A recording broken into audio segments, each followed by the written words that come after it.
Aloha and welcome to Wisdom Dialogues with Hope Johnson, coming to you from Hawaiian beaches on the beautiful big island of Hawaii. Hooray! Yes. Thank you. I appreciate you. Aloha. Mahalo. Are we having so much fun or what? Are we just having so much fun? Aha, that's a good one, Jerry. Jerry asked me if this is my new Corona do. I guess Corona means crown, and yeah, I guess you could say so. I didn't think of it that way. That's really fun.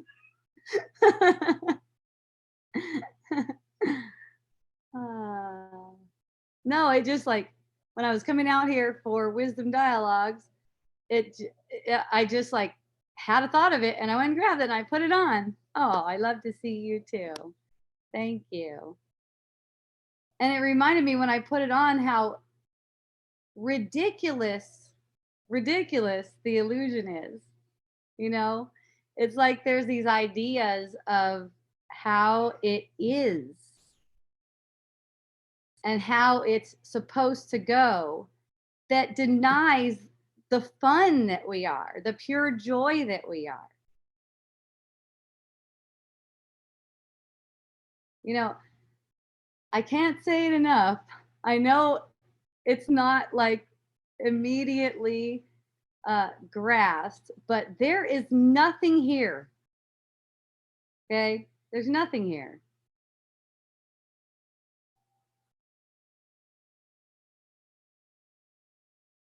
It's like a cascade of thoughts swirling around. There's nothing. There's nothing to see. We don't see anything. There's nothing to do. We don't do anything. But there's a fear that if we don't keep this up, I mean, really, keep this up. If we don't keep this up, we're going to be annihilated. And it's not true. But, you know, you could say the gravity of the fear that's been put into it is so immense, it's so strong, it's so powerful. It causes us to get serious. But we gave it the power.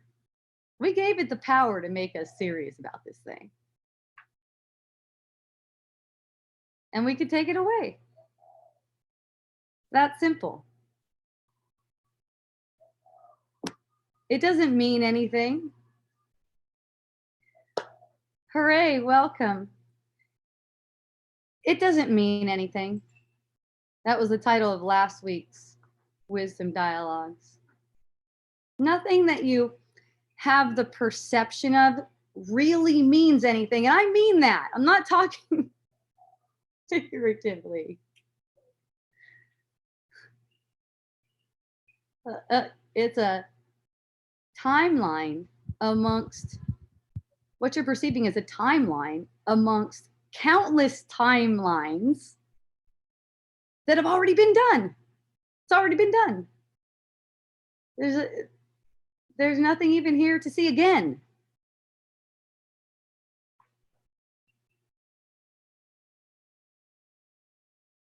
It's all been done before.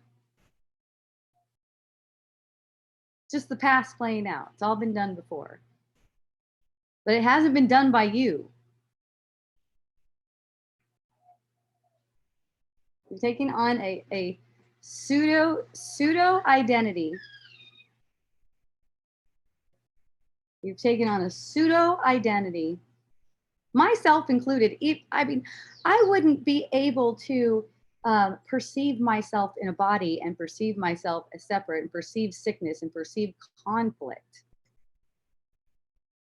unless I'm also in this with you. That's why it's like it said that we walk each other home. You could say our minds teach one another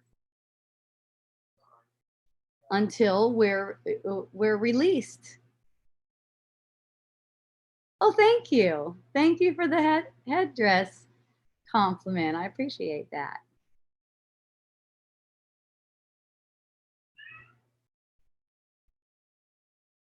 So there's a built-in fear of allowing yourself to have the perception that you are making all of this up. There's even, the ego even attacks. It's like, oh, this could be really dangerous.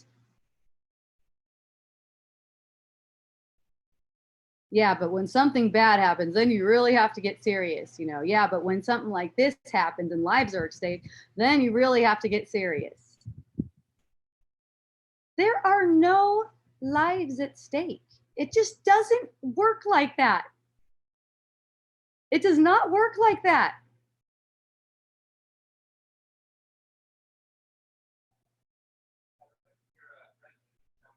We're not bodies.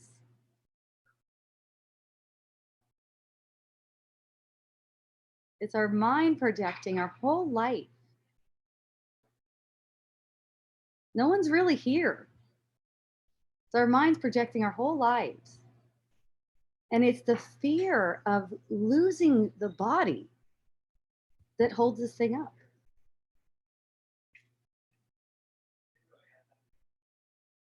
And I could see why it's so fearful. I got to see it very clearly. I got to experience the fear of it. Or you could say I got to have the perception of fear. Fear isn't a real experience. But it was a different kind of fear because it was not fear of losing the body, but it was a fear of losing the whole illusion. I was shown all the timelines and how they've already been played out and how they're not going anywhere and how they're built on shame.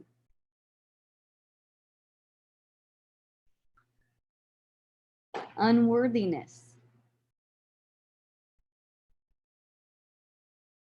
So the idea that a body can get sick is just a projection of that unworthiness. It's nothing more.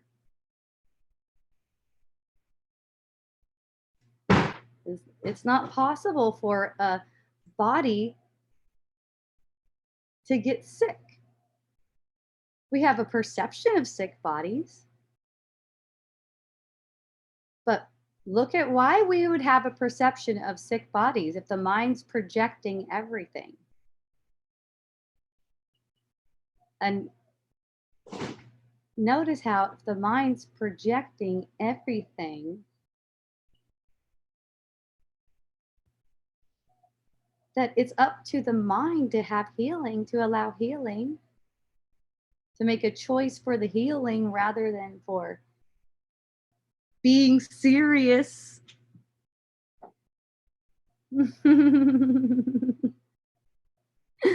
Aloha, I love you. Thank you. I appreciate you. Thank you for joining.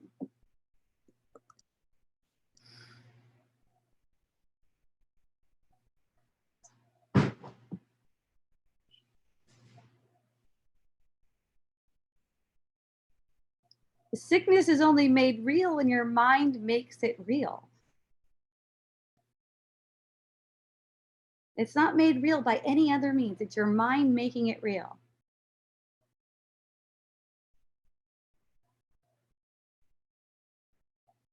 And, I'm not talking about denial. I'm talking about reason. Denial is different. Denial is just like kind of denying that you're perceiving it. You are perceiving it. And you know what? Whatever you're perceiving, any sickness you're perceiving is arising at the time you're perceiving it, even if it's just in a thought form. Even if it's just a projection of thought, it's arising as a feeling within you, which isn't real. It's not a real feeling. It's just a projection of a thought that you're separate. See, it can't hurt you, can't do any harm to you.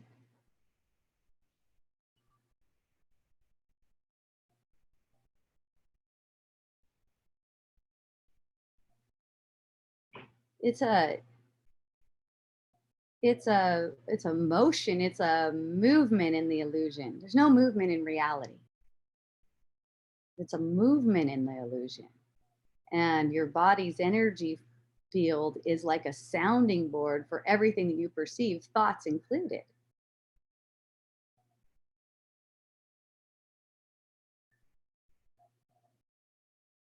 So when a thought has your attention, making the illusion true. And how do you know if a thought has your attention that's making the illusion true?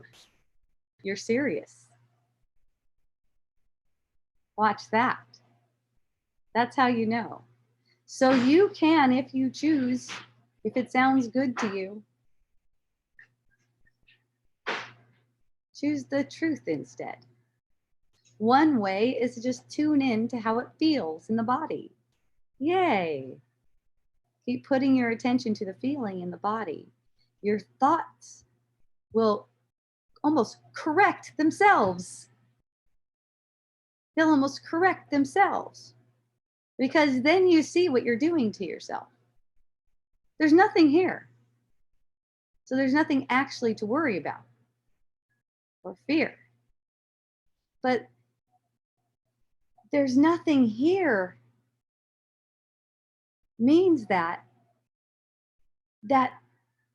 fear and worry have no justification in reality. No justification. See how much easier it is to feel it when you know there's no justification for it. See, if you're not willing to see that the thought isn't justified, you won't make the choice to just pay attention to how you feel and let the thoughts pass.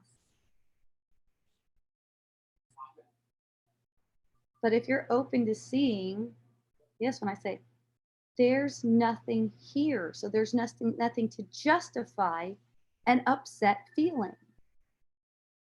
The root thought, the root projection of the upset feeling is the thought of separation. The thought that you separated yourself, which again is a thought. So this is not giving it justification still. It actually has no justification. There's nothing here. It's a mind playing out stories that have already been played out.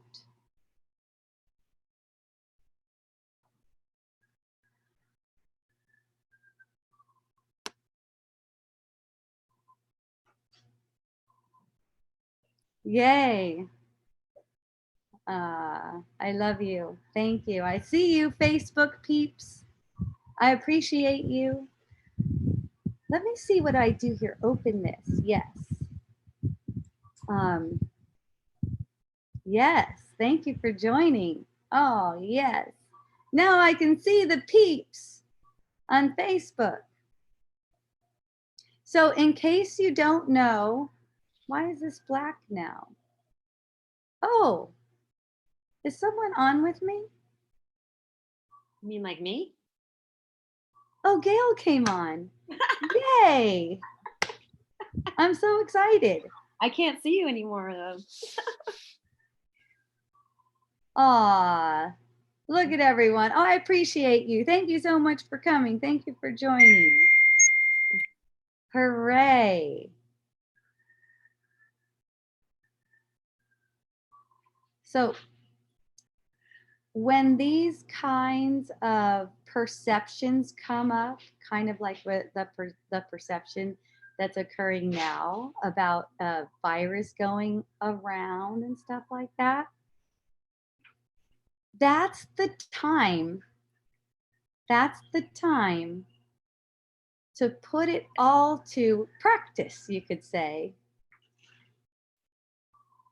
You're going to be getting a lot of different reflections.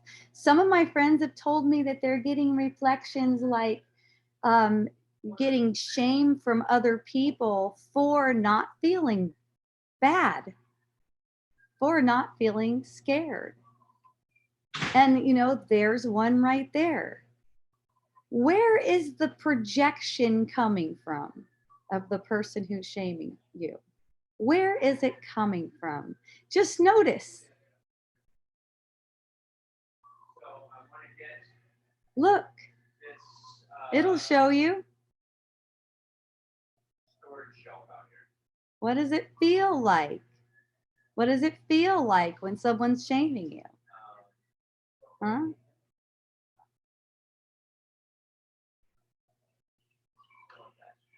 That's your shameful thought about yourself being projected and reflected back to you. They're doing you a huge favor.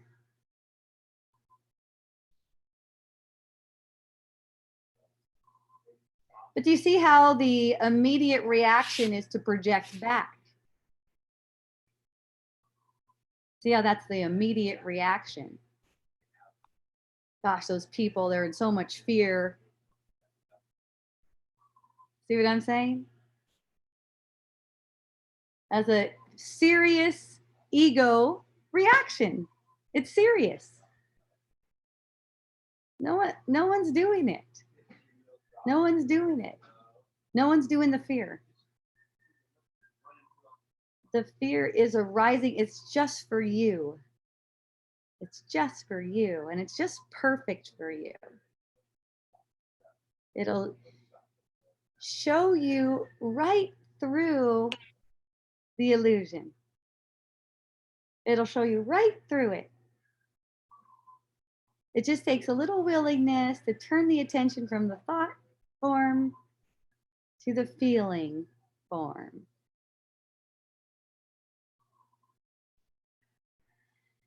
Oh, Jasmine, you would like to come on?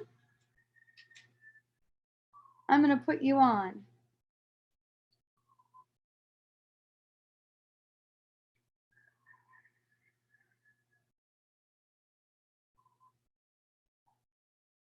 You are on. I can see you. Let me see if I have to unmute you. Yes, I do. Aloha. Hi. I don't hear you yet. You might have to do something on your end. You're open over here. Let me see. You still don't hear me? I still cannot hear you. All right. It's no worries at all. Take your time. Oh, other people can hear you. Okay. Oh, really? It's me. I had the volume off. What fun. No worries at all. Oh, no wonder now I can't hear me. Okay, hold on. Oh, other people can hear you. Okay. Yeah. It's me. I had the volume off. What fun. Oh my God. Now I can't hear me. Oh, other people can hear you. Okay. It's me. Wow. Oh, I see what it's doing. Okay, I got it. Yeah. That was awesome. Okay. Let me put this one thing back on. That was like a trip. Did you hear me talking like in triplicate? That was amazing. Okay, so let me make sure the volume is off of this. There it goes again. I see what it's doing. Boom. Hey, I'm getting better at this every time. It's so funny.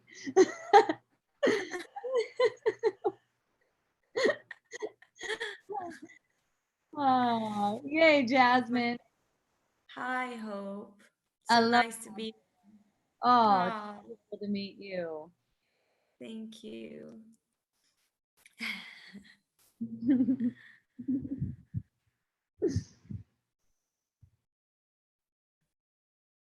Was something on your mind that you wanted to speak with me about? Yeah. I was I was thinking about like I was contemplating guilt and shame, Okay. and I realized that I shamed feeling bad. Like I don't allow myself to feel bad. I don't want to Oh. think that, like, in most aspects, I do, I can connect with that. I can see that, like, the feelings of unworthiness and how that projects into my life. But in some aspects, I haven't, like, found peace with that at all. It's like I don't even want to imagine that I would be bad. Like I can't give myself a reason to be bad. And I felt into that, and I realized that fear of feeling, the fear of being bad, the Hmm. fear of that I may be bad, which made me, which has affected the way I behave and has made me act in a way that I haven't been aware of that I've been doing this, but I've been doing this thing where I try to justify that I'm good. I try to show that I'm good, or I avoid doing things because in fear of that they're gonna show what a bad person I am. Um, I was contemplating that, and then I just like opened my Facebook, and you were there, and I was like, "Oh, hi." What fun. Yeah. Oh, I'm so stoked to hear that. That's perfect. So that's perfect for you. It's like it's like that's what gives you your special purpose, whatever it is that's arising in your field. See, it's like if it's guilting myself or feeling bad or whatever it is that's coming up, the answer is always the same. The answer is apply the truth to it. You know, Mm, like I said, there's nothing here. We're making interpretations based on a guilty thought. yeah. It's like that's that just makes it totally meaningless. So then what is it, what value does it have for you? Mm, interesting. Yeah, it's just the value to uphold an image, really. Yes. And it's like you're trying to paint a picture of yourself, and not just you, everyone. Trying to paint a picture of yourself, giving yourself this face of innocence. Yeah. And it's like the world it's like the world makes it impossible for you to actually be that innocence, so you're painting a face of innocence on yourself. But see, you don't need a face of innocence because you are innocent, and whatever the world says about you is not true.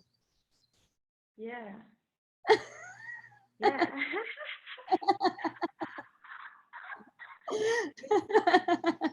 Thank you. Yeah, I really needed to hear that. Yeah, totally. Because this is obviously something that I could track back to my childhood and the need to feel, to prove myself innocent to my mom, Hmm. had to prove that I really was innocent because I would be punished so often. I was trying to avoid punishment, Yes, of course. but I just would behave like I'm always good. Maybe the punishment will stop if I just show her that I'm actually innocent Yep. according to her ideas of innocence. Then maybe I will be acknowledged as innocent.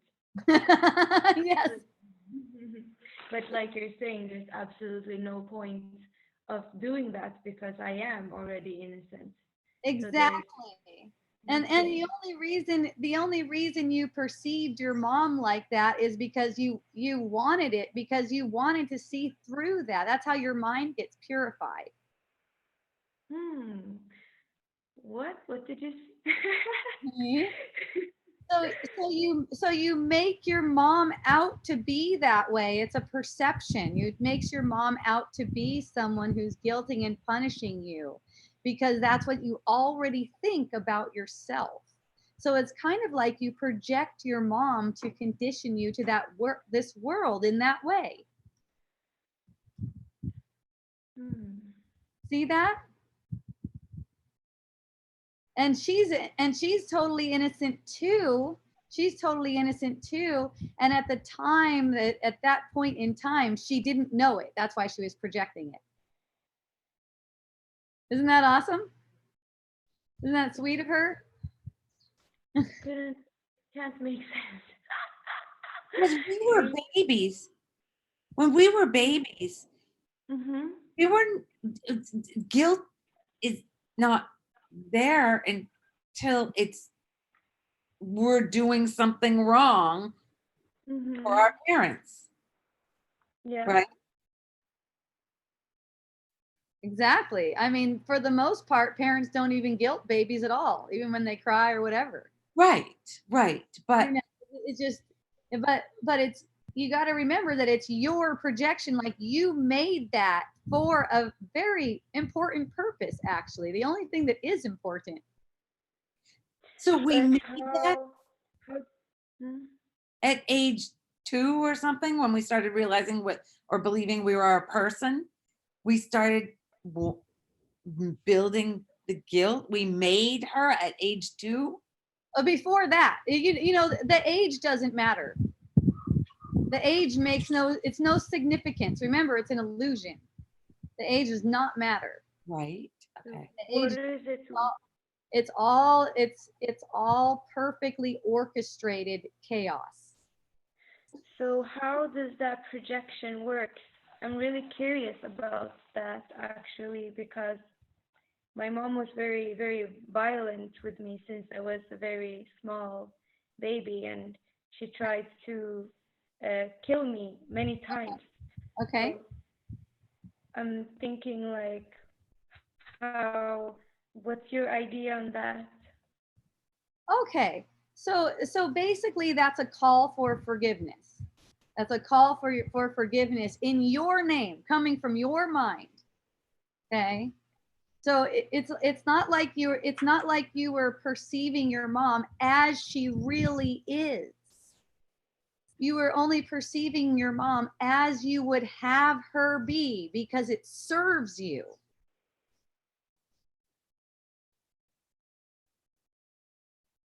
It serves a greater purpose. She's an ally to you. Mm-hmm. In the world, she's an ally. Everyone is an ally in your awakening. Yeah. Okay. And at But the same time, go ahead.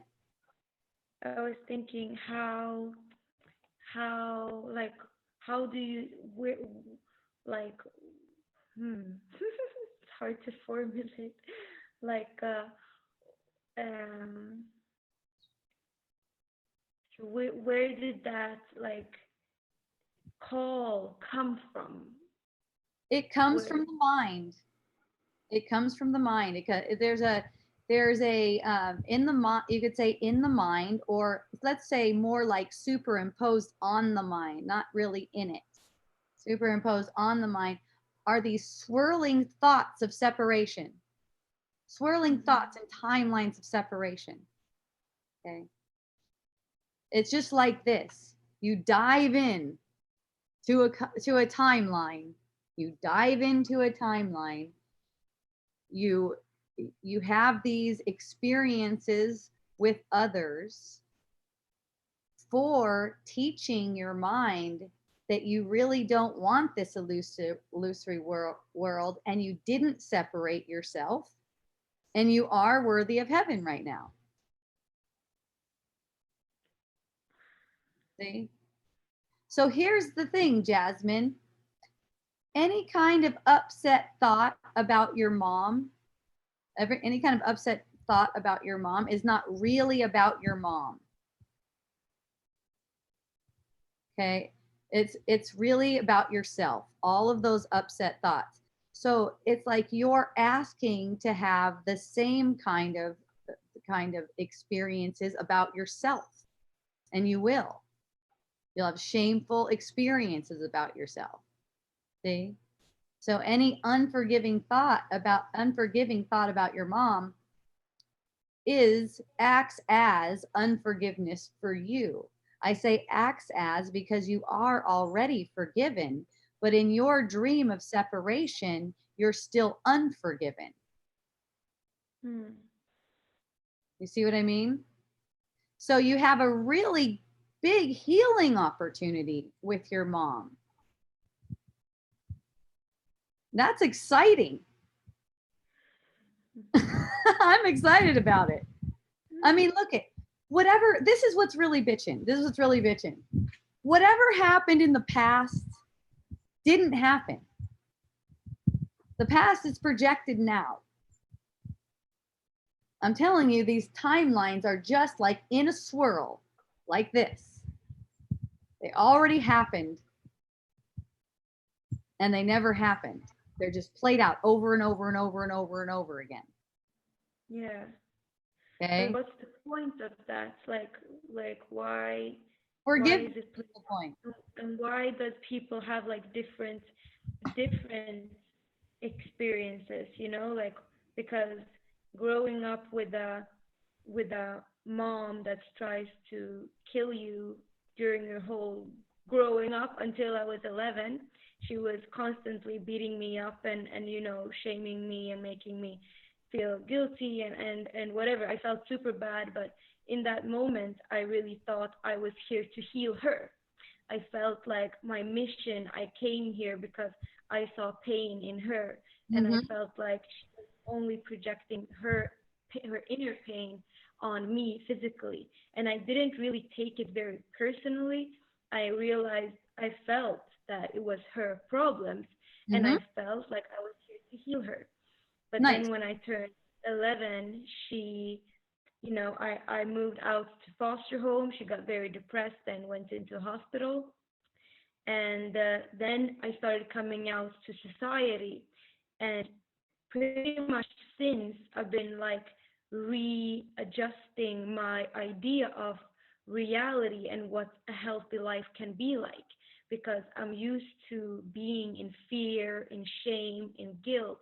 So Mhm. when I'm in this normal life and society where people don't beat up each other for a small thing, then it's been very hard for me to adjust to this reality and to realize that I don't have to be like that there is love, that there is compassion, that there is kindness, like these kind of things. I didn't believe in them. I Yeah. thought they were just a way to cover up your fake evil ass, you know. That's And great. then and then but with time, especially this year, especially from last and a lot like since New Year's evening, I moved into a new place here and I live with great people. And I always held a vision though that I wanted a world of peace and unity and where we cared about each other and loved each other and all these stuff. And my everything I ever dreamed of, every goal I ever set has become reality. But my emotional state has been up and down. But since I moved here, I've been really feeling like love is manifesting. Like as the world is like crumbling pretty much, or people are panicking or whatever, I've never actually been this happy in my life ever. I've never felt this much love or care ever. I never knew this was possible. So I am like tripping Yeah. on how nice life Trip. can be. Wonderful. Thank you for Yeah, sharing. Wow. yeah, thank you. I'm feeling this Yeah, so what did you right now. say? I'm feeling the same right now. The calm, the peace. I, I, I, I don't know. It's beautiful. When, when you would think that right now all the fear and everything would be heightened, I have so much calm here, and I put that on my Facebook post. How many others of you are feeling calm inside right now? And there's a lot of people Oh, what? that Wow. so many people have told me that they feel very calm. That's cool. That's Yeah. really awesome. What fun. Mm. Yeah. Well, the people I see, like when I go out, I see people that are really chill. Yeah, me too. Yeah. Yeah, Yeah. I smiling. feel like Yeah. yeah, Go ahead, it's beautiful. What did you say? what were you gonna say? I was gonna say it's like beautiful how like serene things have become and how people turning their attention, because it's like the people that are normally outside, they're pretty much hiding and the people that are maybe normally introverts or whatever, they're like out in nature. It's like become a game changer. It's like introverts people are out, extrovert people are locking themselves up, and the like outside life has a beautiful, serene feeling, and Yes.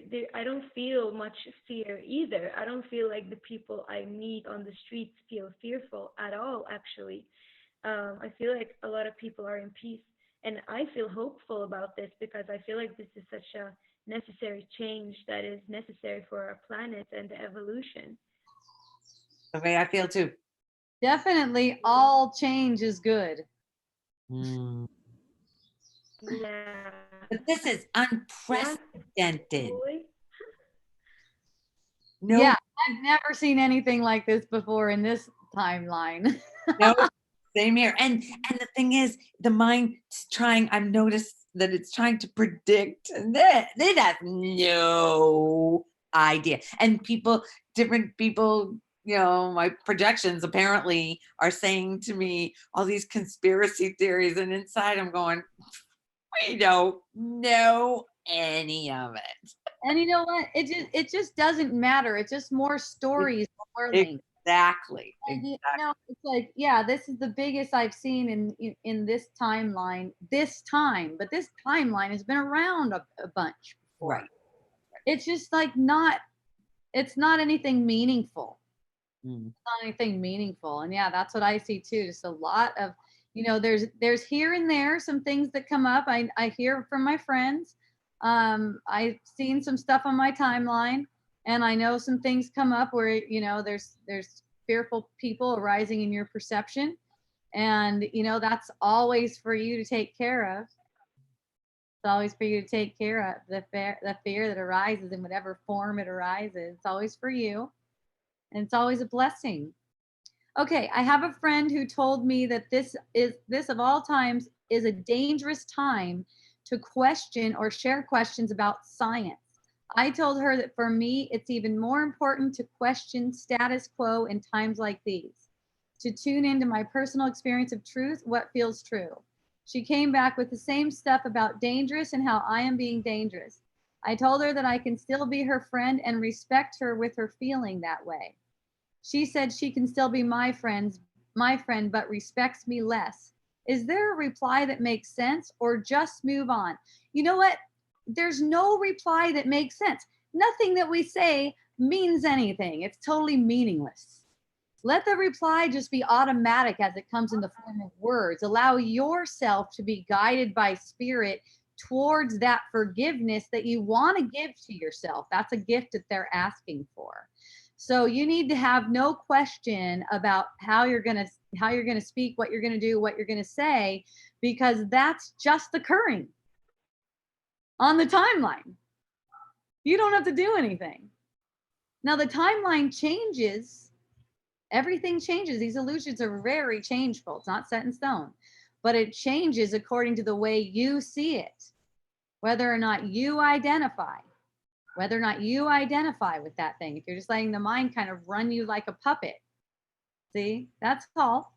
It's not a question of what you could do, what you should do. It's more like, I'm excited to see what I might do. I'll be finding out at the same time as the other person. I am only a tiny bit triggered. Okay, any bit triggered, it's all the same. It's all the same. Ask for forgiveness. Ask not for yourself. You don't need forgiveness. You don't need any forgiveness. ask for forgiveness for them for what they didn't do. They didn't do it. They didn't say it.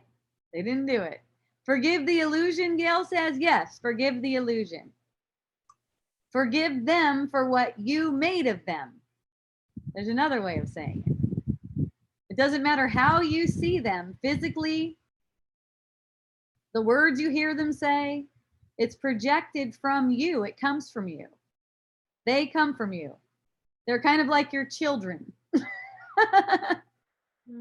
It's like you've birthed them all through your mind. Your mind has birthed these bunch of people that like to hang out with you and tell you stuff and let you tell them stuff.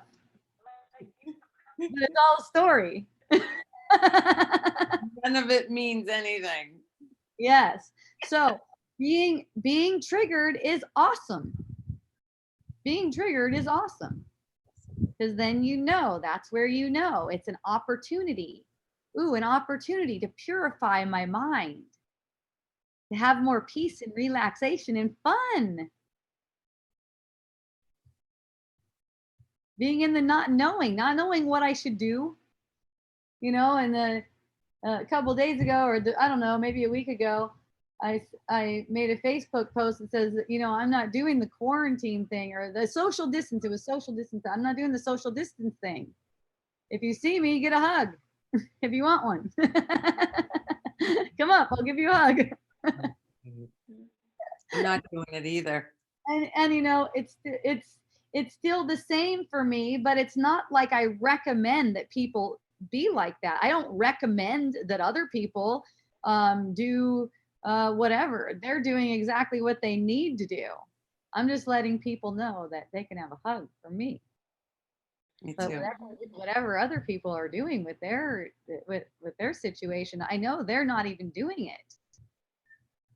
I'm just making them out that way. I'm not doing what I think I'm doing.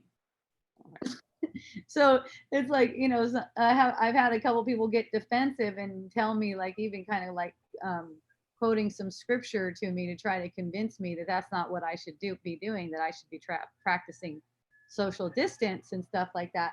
And I was like, well, you know, that's not really interesting to me because I am not interested in evaluating my actions. It doesn't make any sense.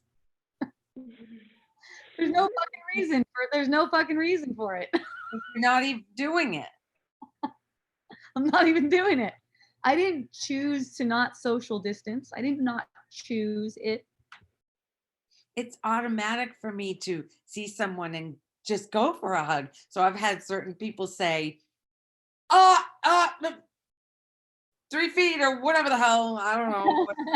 3, 6, whatever. Whatever it is, yeah. Like, oh, right, okay, sorry.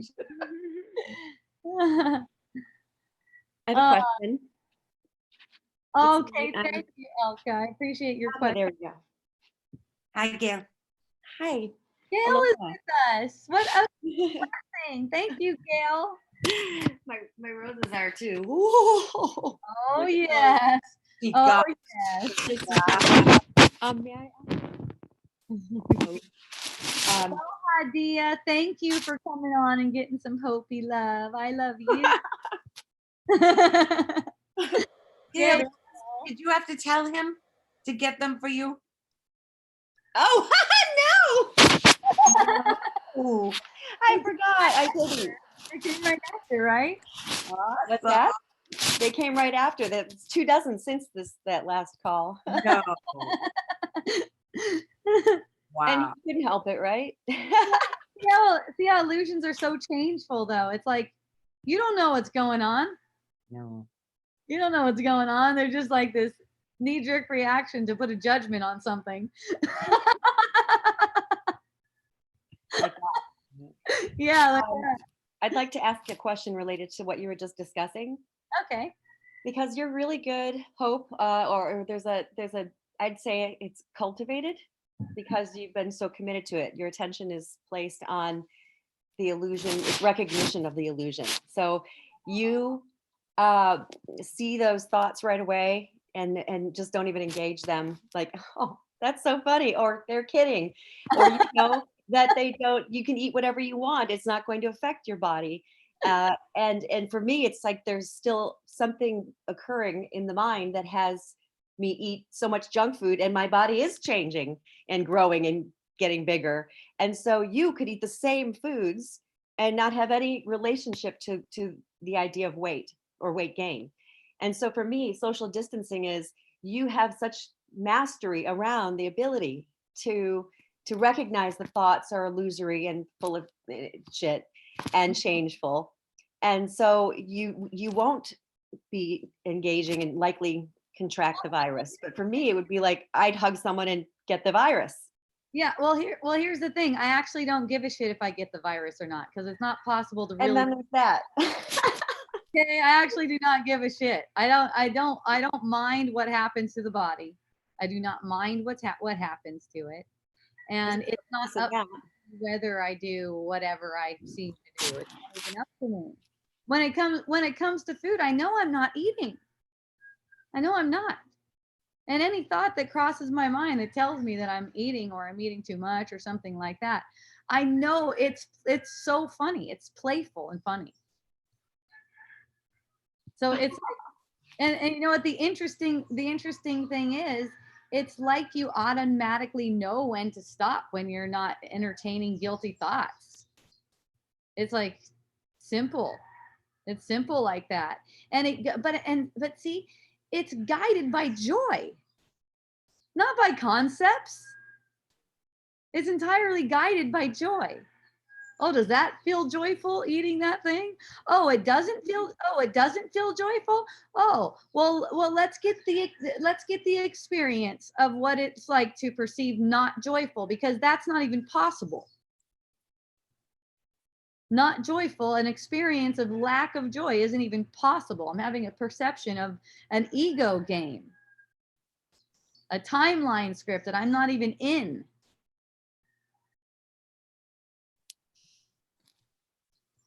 That's what's silly about it.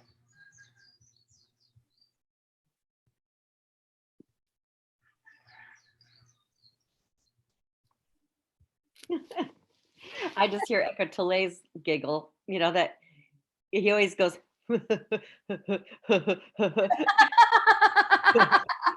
because he's just laughing at how everything is hilarious, that we'd even buy into things.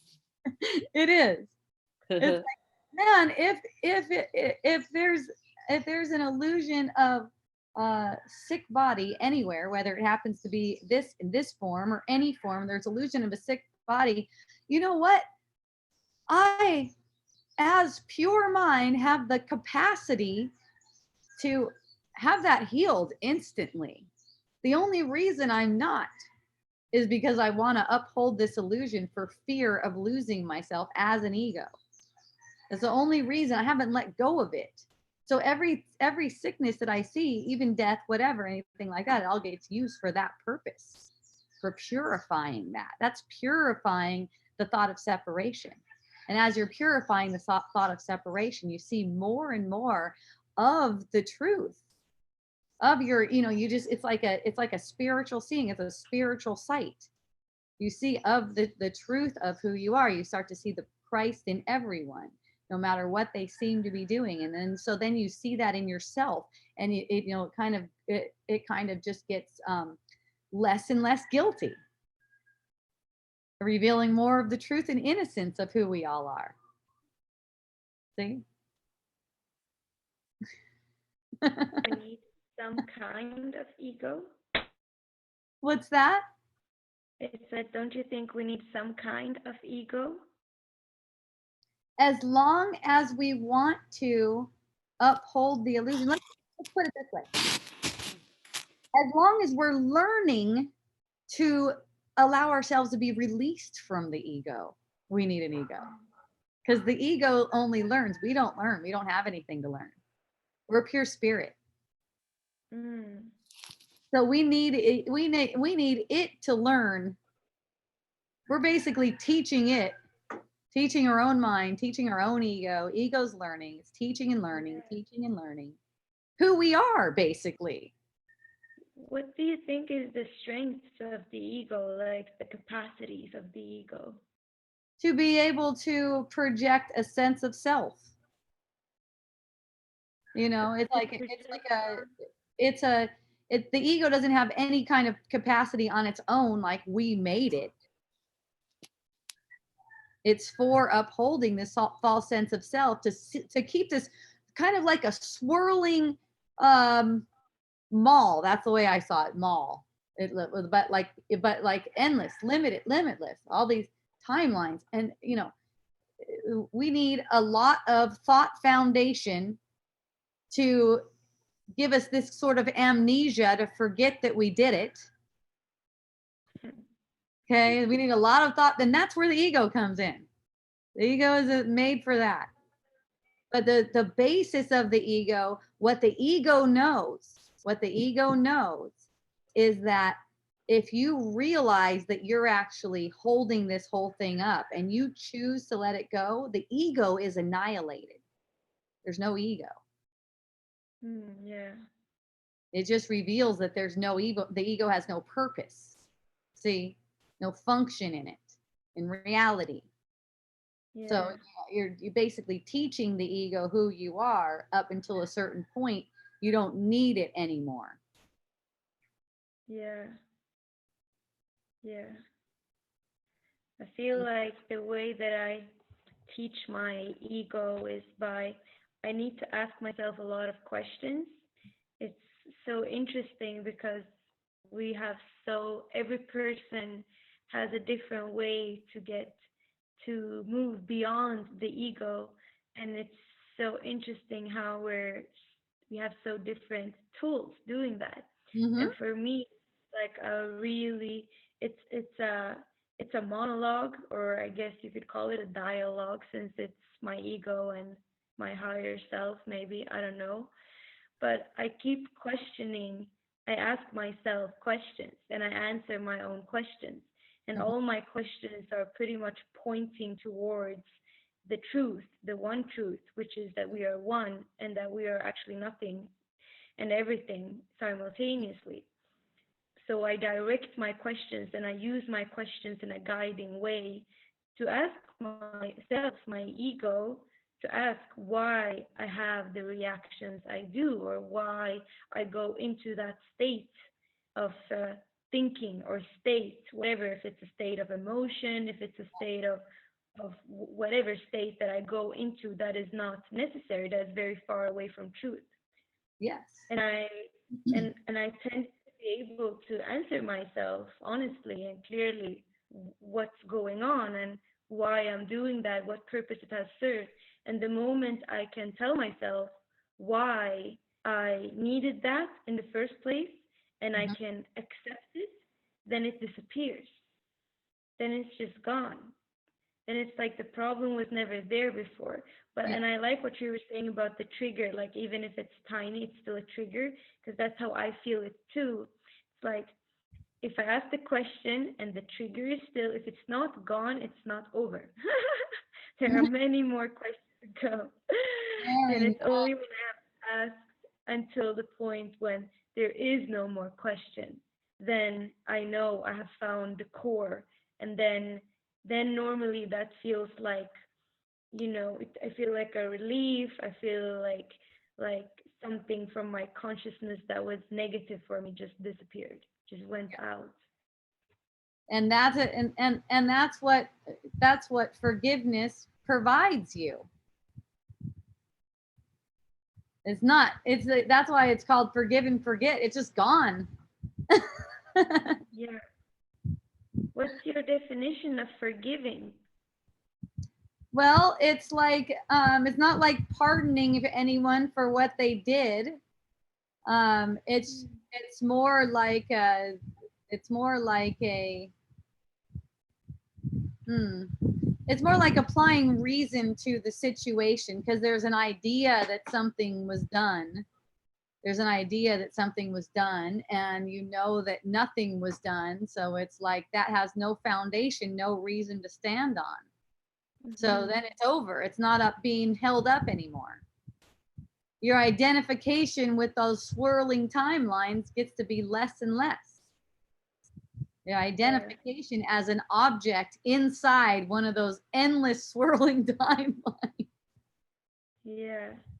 I It's can really see funny. how I can see how the connection to these timelines has been created from Mhm, childhood, but mhm. I don't understand what created the childhood.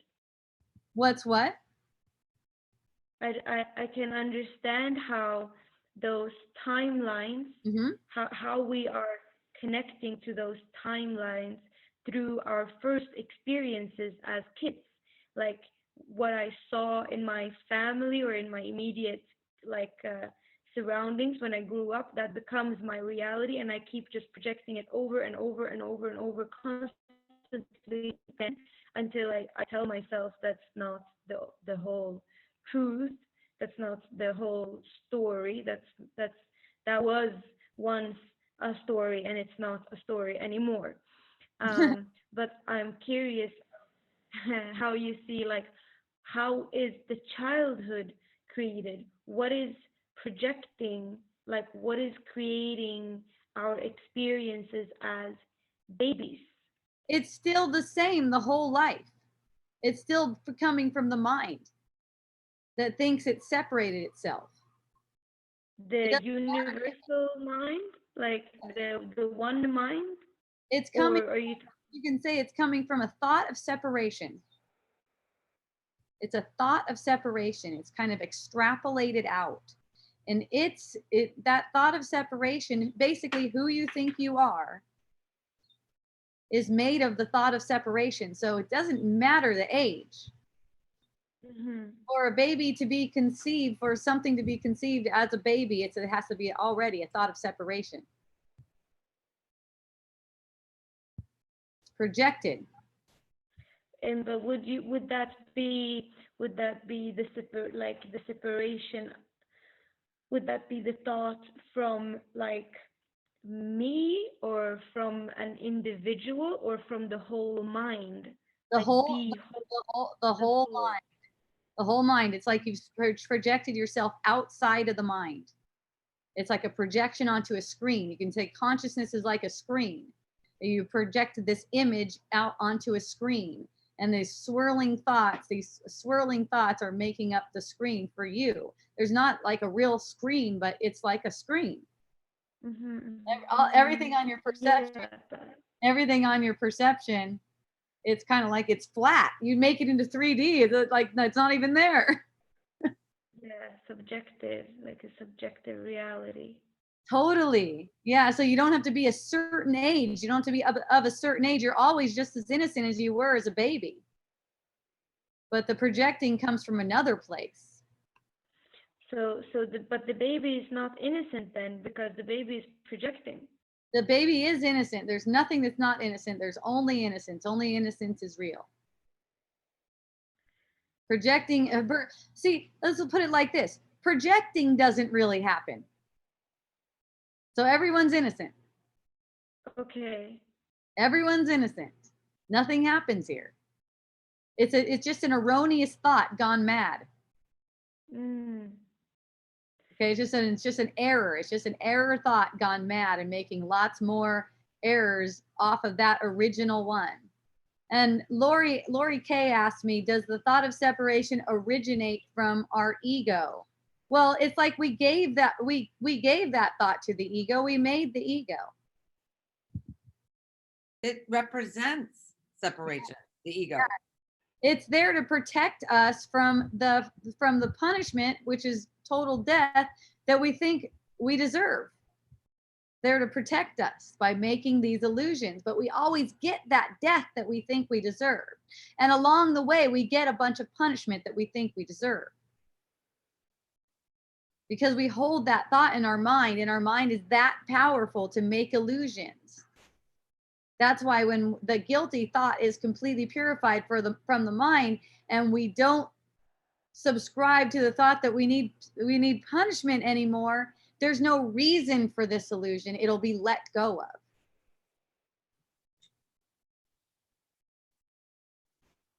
What if I don't think, okay, good one. What if I don't think I deserve punishment? Okay, so let's say you have the perception of someone who got some kind of punishment. Let's say you heard a story. Let's say you heard Jasmine's story just now about how she got some kind of punishment. You cannot have that perception without thinking that you need some punishment. So, in that, you're watching your own projections of it. You know, it's the funniest thing. And you say, why are all these people so whatever? I'm all like this. You cannot have the perception, even hear the story of anyone being punished unless the belief in punishment is still wanted by you.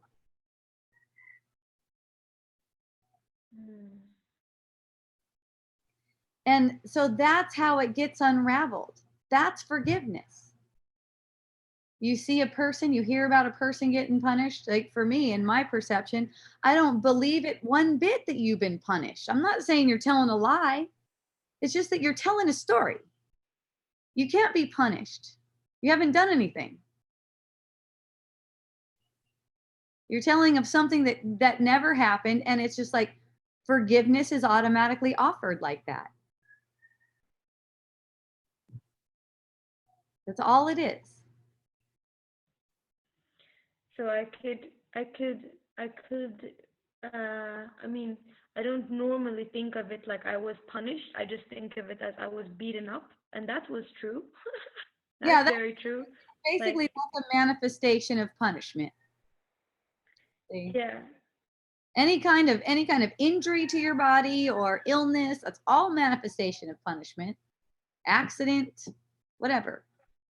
And why do you think we do deserve punishment?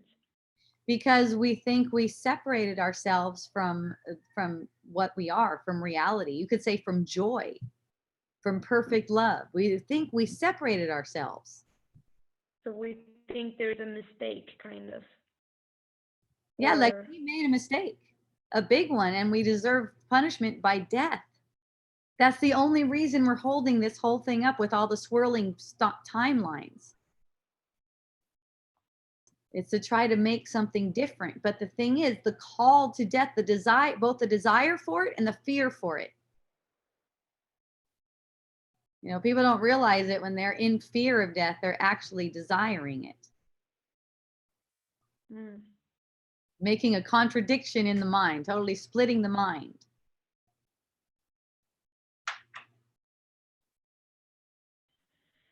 So it's a wanting it to see through. Yes. It's not real. Yeah, It never happened.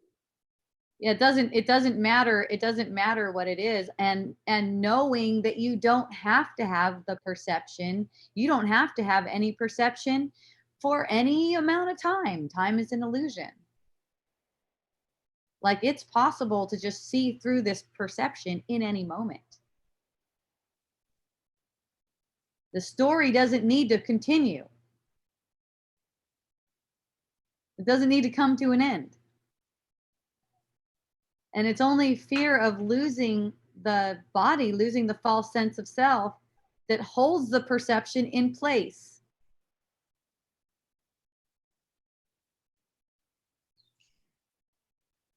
Do you think it's possible to become completely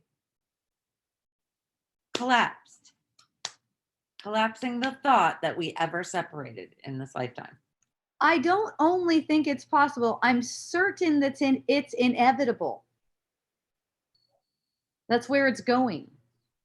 It's totally inevitable. I know this thing seems like it's really solid to you guys, but it's a total dream. Yeah. It's not one bit solid. It's not one bit concrete. It could just dissolve in an instant. I can feel that. And I Yeah. had It feels experiences like with what's going on right now, it really, really feels like a dream. Oh yeah.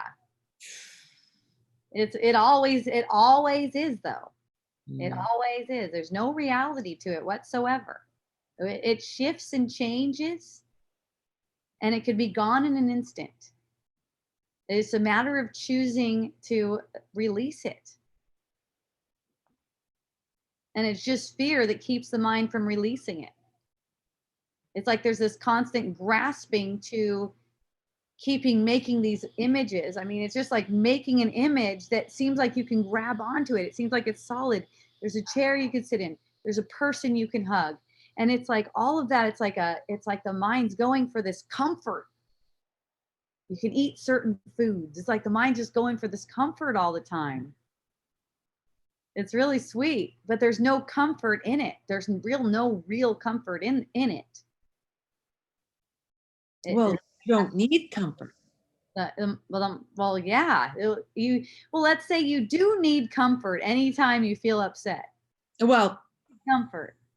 but when you're upset, you know right there that you're believing something that's not true. And the bottom line is that we separated.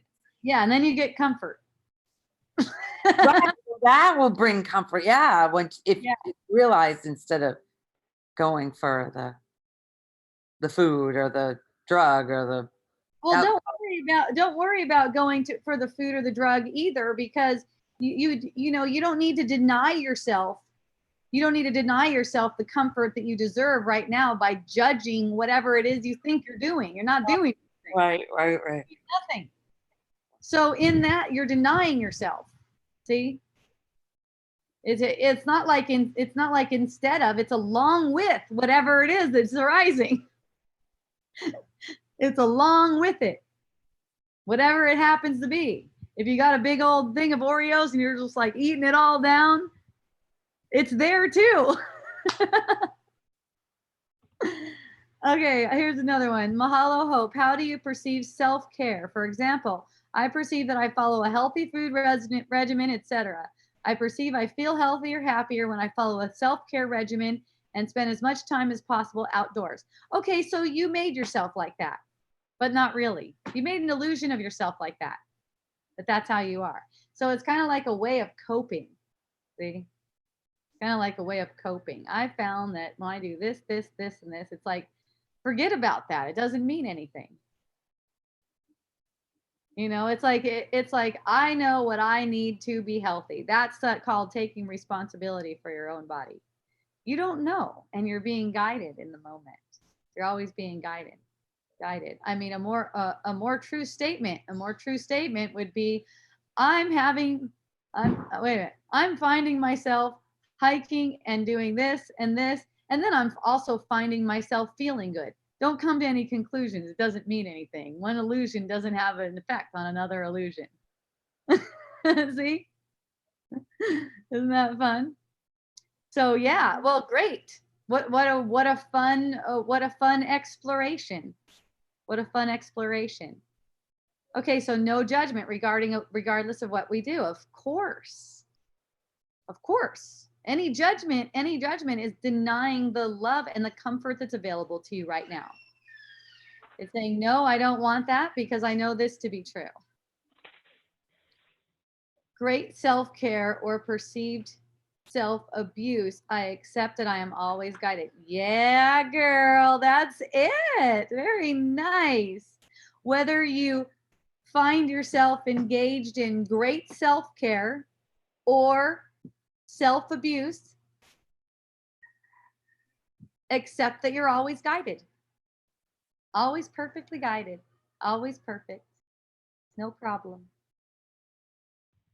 And here's Yulia. Let's bring her on. Oh, I love you. Thank you, Lori K. Promote to panelist. Here comes Yulia.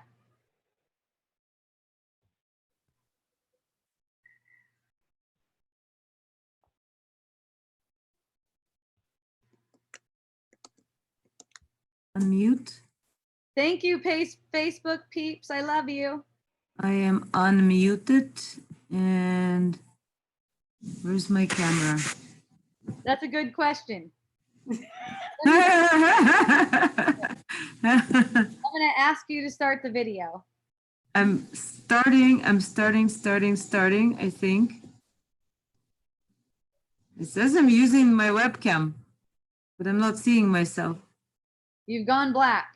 That's because I think it's dark. Give me 1 sec. That's probably it. Light.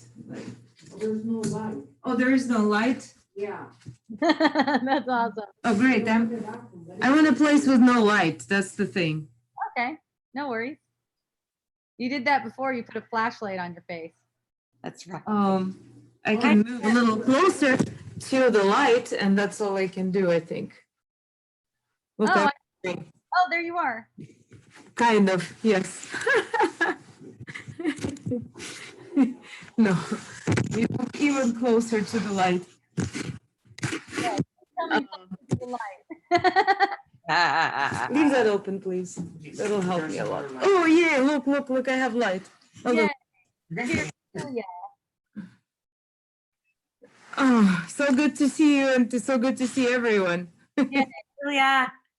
Yay, Lori. First of all, what is that headdress? I missed the beginning and I must know. Oh, I didn't say anything about it. Oh, I guess I want a story. The head thing. It's got ears. Yeah, it does. It does have ears. That is so cute. Yes. it's just so You fun. think of Avatar. You know, Yeah. Yes, I mean, Avatar, she's a fairy too, of course. I mean, I'm not sure if fairies do ears, but something like that. This is very princessy right here. Yes, Princess Fairy, Avatar, Little Bear, Good. Make it. bear ears. What's that, Lori? Somebody make it for you. No, they make these people around here make stuff like this. We like to have fun, so you could just like pick it up in a shop. Yeah, you could say they made it for me. It's one of a kind. That is neat. It's fun. Uh-huh. Uh-huh. What's up, Julia? I just want to see you, and the usual is up. Nothing out of the ordinary. Of course, there is out of the ordinary all over the place. Yeah. Yeah, seemingly, apparently. Let me see. The thought that pops up right now is the perceived unfulfilled desire. Okay. Like, feel like you, of course, I know there's no me, right? Me is a thought. Right. It's just a thought that is there. And then there's the thought like, oh, I really want that, and I don't have it. And then, there's all this, I do the work on it, I just feel it and all that. And yeah, the heaviness is still kind of there, which I guess is cool, right? Well, yeah, it's really cool, and it's cool because it's giving you an opportunity to purify something. Right. Any wanting of things in the world is going to make you feel angry. Who is even wanting, Exactly. Why is it there, Yes, exactly. It's just, and you're not really capable of wanting. It's the ego that wants. And there is no ego. I remember that. I know that. And The ego is also just a thought. Right. That's right. So Right. So when you're clinging to that thought, you're clinging to nothing. Yep. Just nothing. So that's how you get the purification by not making it meaningful. There's just the clinging. There's no me clinging to anything. Yes, exactly. And look at, you're making a choice to cling, you could say, in that instant. It's kind of like this. It's kind of like grabbing. Not that there's anybody to make a choice. Oh yes, there is. There is. So what is making a choice? That is the mind. Okay. In in the perception, you're this limited individual, but in reality, you are the mind, the decision maker in a dream. You are the decision maker. You decide whether or not you make that thought meaningful. You choose. You, not the ego. The ego always chooses again, chooses between different meanings for it. I'm trying to understand who this me is, this mind. Well, you can look at it like this. Who is having this perception? What is aware of having? Right, that. What is aware of having this perception? That's beyond the ego. The ego isn't aware. The ego knows things because you taught it to the ego. Like, for instance, the ego knows it's going to be annihilated when you choose to completely see through this illusion. The ego knows that. That's why the ego works so hard to keep that from happening, because any thought form that you make wants to live. Okay, so the ego is a thought form. Yes. Or you could Because, say, like, not as a thing that wants something. right. Another way of saying it is a program. Mm-hmm. Program. That's another way of saying it. A virus. There you go. Sure, why not? But Yep. it's not like it's bad. It's not good either. It's not bad or good. It's just Yeah, not, virus isn't bad either. It just wants to live. I mean, it's not even quite alive. It's just like a program.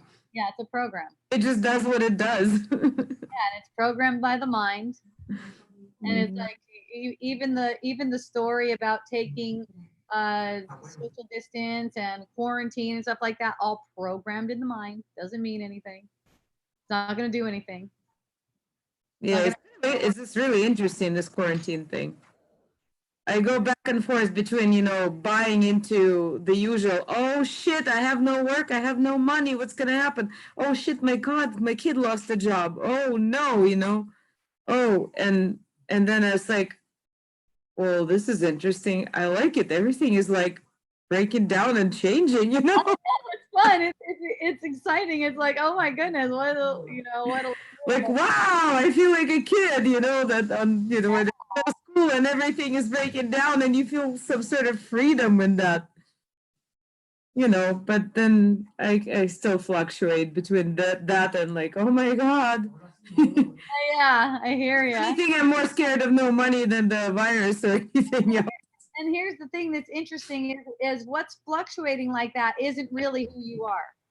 What's fluctuating like that is also that's the ego. It's a learning process for the ego. Okay. Right. Whether it sees something as a benefit or as a detriment. It's and how you identify. not right. Yes. So Lori says, at what point does the mind separate from the body? What point does the mind separate from? Well, it doesn't really separate from the body. It's not like that. She's not talking about death. It doesn't really separate from the body. It just sees that there is no body. It doesn't have an image of a body covering its natural sight. The mind's natural sight. The mind's natural sight, your natural sight, doesn't include. And when you're seeing illusions, you're not really seeing, you're perceiving. So when you see through the perception, there is no body. There's no body to separate from. Not referring to death, but the ego's annihilation. Yes, that's the ego's annihilation. Right, exactly. Is there a continued visual of our perception of planet Earth?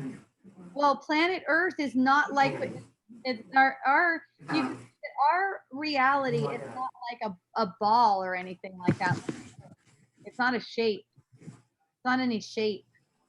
It's eternally creative, and it's like I could have a sort of an image of it, but it's not really an image. It's just and nothing at all. Someone is. Let me see. Okay, it was Yulia. Yulia, I muted you because there's a lot of background stuff coming from your location. But raise your hand if you want to talk. I'll put you back on. I didn't hear what you said. You We- didn't? We're not going to get it back either, are we? Was it because it was loud? Is that what you're saying? Well, whatever that noise was, what you were like faded back. Oh, interesting. Jasmine, did you understand her? Did you hear it? No, I didn't hear. Yeah. The sound was interrupting. Yeah, I don't know what it was. It overwhelmed your voice. Okay, the ego's annihilation. And you're like, oh yeah, I like the no spoon thing. Okay. It overwhelmed. There is no spoon. Okay, what were we talking about? Somebody, Lori says, can you please repeat? I know. It was about if we keep perceiving planet Earth. Oh, right, planet Earth. Okay, so there isn't really a shape to creation. There isn't a shape to it. Anything that is created is eternal. Okay, and it's just like I get the sense that it's shining, it's glistening. It doesn't have space though. It's not like something that can be conceived of, really. The whole illusion needs to be released, and then you see. And then you see. That's what I'm getting. I could be wrong about that. We'll see. Maybe it'll be shown to me soon. I got to see the spinning stories, and feel the fear and hopelessness of that being all there is. So who knows? My ego does not want to let go of my love of nature. There's no nature. Yes, exactly. Exactly. There is no nature. Your love of nature is also your love of God, you can say. See? It's love, it's love for all love is love for your creator. It's, and false love is false love. False love is different. It turns to hate. If it doesn't get its way. Yep.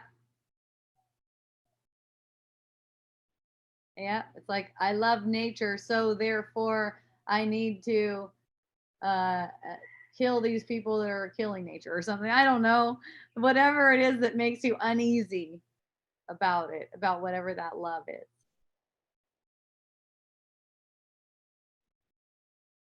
I'm watching nature across from my living room here. The eagles and ospreys diving for food, and all these long-necked white and gray birds out there getting their fish. And I was going to say that I feel nothing is being affected. Nature's not being affected by anything that's going on here. But then I thought, what's going on? What's happening? Nothing's happening. We know that. So that calm feeling that comes over me watching them, the excitement and I don't know, just watching birds, listening to them, it just feels awesome. Every day, just. So what is that? Feeling awesome? What's feeling awesome? Is that watching nature just seems to bring peace. Well, you're giving it that power. Oh, my chocolates. There's nothing wrong. There's nothing wrong with it. But just in recognizing that that's you, it's all you.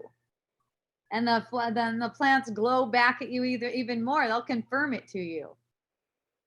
They'll glow even more. What? The eagles and the osprey and the plants are all me. Yes. That same energy, life force or whatever that we didn't separate from. Yeah, you can say it's not really energy, it's just reality. And you'll see across the board within all things that reality as the world changes as the world changes before your eyes, you'll see more of that, and in people that maybe you wouldn't even expect. You know, people that maybe you thought were dense or whatever, you start seeing the Christ light within everyone. It's fun and it transforms them.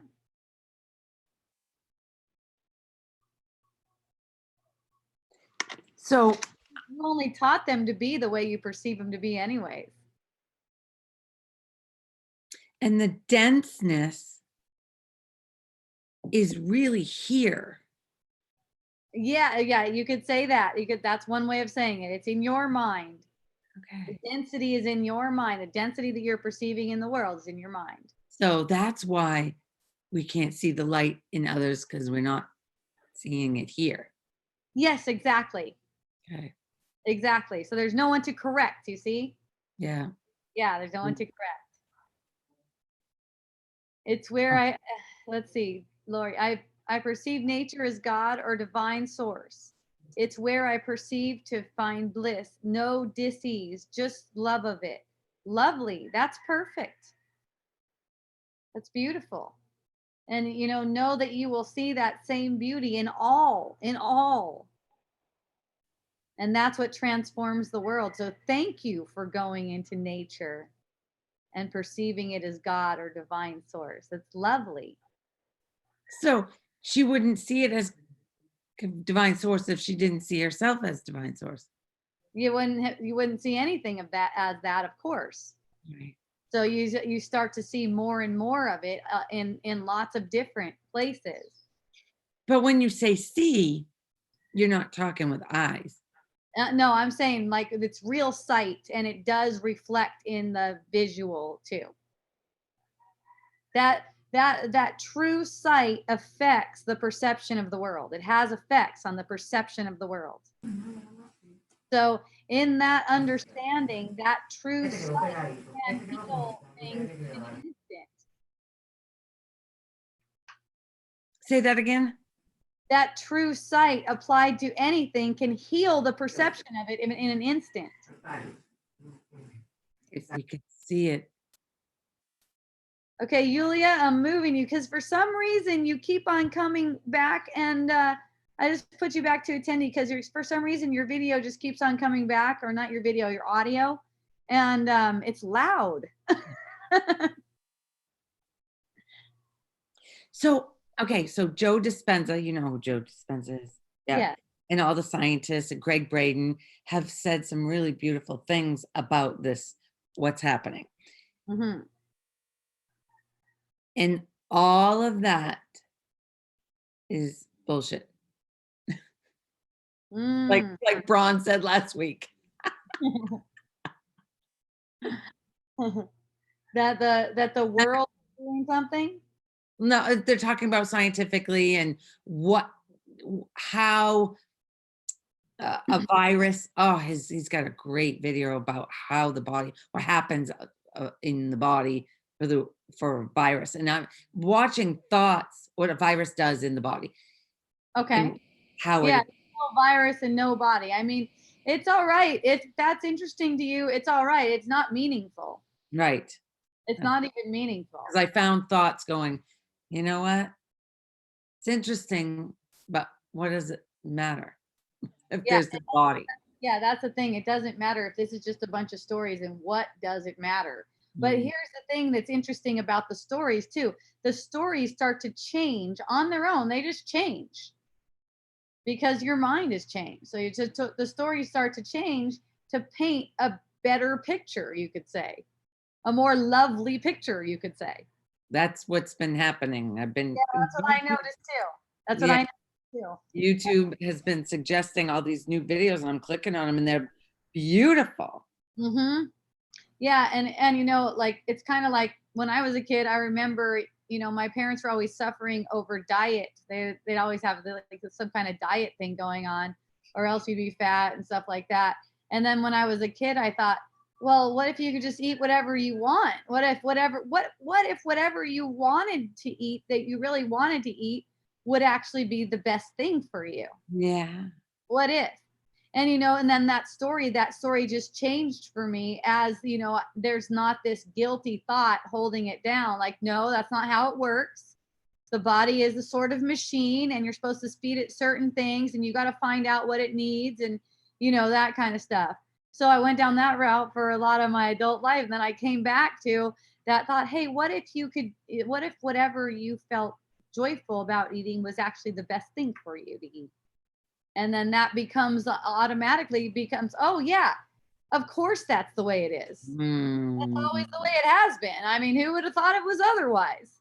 I love that. Isn't that funny? Because sight heals perception. Any perception that seems to go against your will, is 100% healable. See? Healable, including death. All right. I've been saying for months, since September, how I felt like I am in quarantine from the universe. And there's a whole long story behind why I seem to feel that way. But now I am perceiving the entire world shut down and go into quarantine. It's like this repetitive thought that I seem to have has manifested into the illusion. Is that an example of there are no neutral thoughts? That's a great example. Yeah. And look, since our perceptions are 100% subjective, I mean, like I said, all the stories are played out. And it's just like, no one's here. No one's having that perception with you. They're sharing an experience with you, but they're not having that perception with you. They're having a different perception. But it's like there's a projection of this. It's like, oh, of course, I made this. It's perfect for me. And it's perfect for everyone. It serves their special purpose in a different way. All in their own special way. Whatever the pointers are that come up for them. You got it. This is a manifestation of thought. And it's awesome. I think a lot of people like it, actually. All right, what else do we have? Anyone else have any questions? You want to raise your hand? You want to talk to me? You want to come on with me? I was going to ask, what do you think about purpose? Well, that's kind of what I was just talking about. It's like you've been given a purpose, and that's in whatever it is that occurs to you as being denying the truth about you. Anything that seems to deny the truth about you and your perception, that's your special purpose. That's where you have something to release in you. It's pointing to where you have something to release in you. Other than that, there's no purpose. It's completely meaningless. So, it's like, let whatever you seem to be doing be okay with you, because you're not even doing anything. Yeah. The ego seems to have a purpose for things that you do, but you have no purpose. Not even anything really good you could do in the world, invent something really awesome, anything like that. It's all completely meaningless. The world is for one thing. Releasing from the thought of separation, releasing the mind from insanity, basically. It's an insane thought that we separated ourselves from the source of all that is.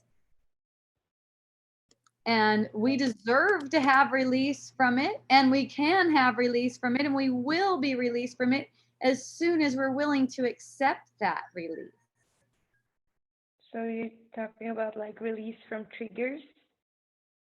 Well, you release the fear through the trigger. So here's how it goes. I'll give you a good way so you could see how it goes. The healing, the release from that fear is what's given to you. That's what's given to you. When you make the choice for the truth over whatever it is that seems to be making you feel fearful. Okay? So it's like, it's automatic forgiveness. Okay? And then a correction in your own mind. Forgiveness is first. So you're like, forgive them for what they didn't do, applying reason to the situation, right? Then there's a correction in your mind. It all happens very fast. Then there's a correction in your mind. So the thought that you thought was true just a second ago, it's released.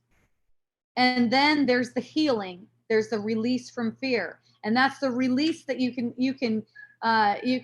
feel in your body's energy field. You feel a relief, a relaxation, like an opening just occurred.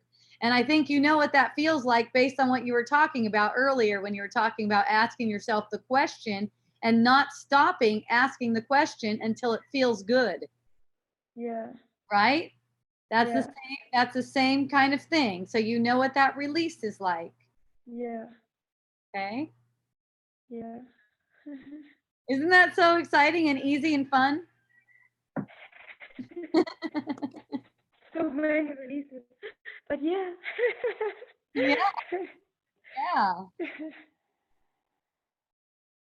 All right. So hooray, everyone. It seems that we covered a lot. I don't see any additional hands. Anyone with any questions? Looking at my Q&A right here. No, all looks good. All looks good. Yeah, that was awesome. Thank you so much for joining me. I appreciate all of you so much. Yay. Oh, thank you. Yay. Thank My you. beanie. Thank you so much. Oh, I mahalo. really appreciate it. Mahalo, everyone. If you'd like to join, look, and you're watching the live video or after the fact, you can go on and sign up. You can go sign up for it, and you will get notifications a day before and an hour before I come on live. So you can come on with me. You can be reminded to come on. I love it when you come play with me. hopejohnson.org/wisdom-dialogue. You'll see it there. If you go to hopejohnson.org, it's a tab. You'll see it. Also, check out my book. This is probably a good one for you, Jasmine, if you like books. Unschooling for Parents by Hope Johnson. Unschooling for Parents. It's a mystic's guide to awakening with children. You do not have to be a parent to enjoy the book. So good. Such a good book. Thank you, Lori. I really have fun with it. I'm about ready to do an audiobook, I think. I have the little microphone, or I purchased it online anyways. Little microphone comes, and then I can make the audiobook on the microphone. And then some dude edits it, I think. So that'll be really fun. I'm excited about that. And What yes, about the other book? Your new that's book. so close. I'm on the very last couple of, I guess you call them stanzas. Yeah. Not chapters. No, not even chapters. Chapters are much bigger than what I'm talking about. Oh. Okay. Yeah, maybe like a couple pages. So it's like your little quotes, Yeah. like what you put on. Yeah, yes, it's like what I put on Facebook, and it's a very much updated too. And Oh. it's got over 400 pages. I think the title is going to be The Big Book of Hope, and then the subtitle will be The Way to the Way. Oh, that. Doesn't that sound fun? Yeah, it does. Yeah. So coming soon. And then Miracle Botanicals. Oh, you guys, our business Miracle Botanicals has been really picking up since this whole coronavirus thing. You know, people use it for antiviral and stuff like that. Yeah. You know, it's great magic. Like we talked about, one illusion doesn't affect another illusion. However, while we believe in magic, while we find ourselves believing in magic, we find ourselves using magic to convince our mind that we're well automatically. There's definitely no shame in it at all. And essential oils are one of the most awesome things to do that magic with, because they freaking smell good. Mm. They smell good. Not only that, they're communicators. They're a conscious, like everything. And they are encoded with life. It's kind of like a friend. It's kind of like talking to a friend. Kind of like going to wisdom dialogues for me. Let's say that. Plants are very wise beings. Let's say that. Wow for Miracle Botanicals. So that's miraclebotanicals.com. And hooray! Until next Tuesday at 3 p.m. Mahalo. Thank Aloha. you. Yay. And a hooey ho. Thank you so much.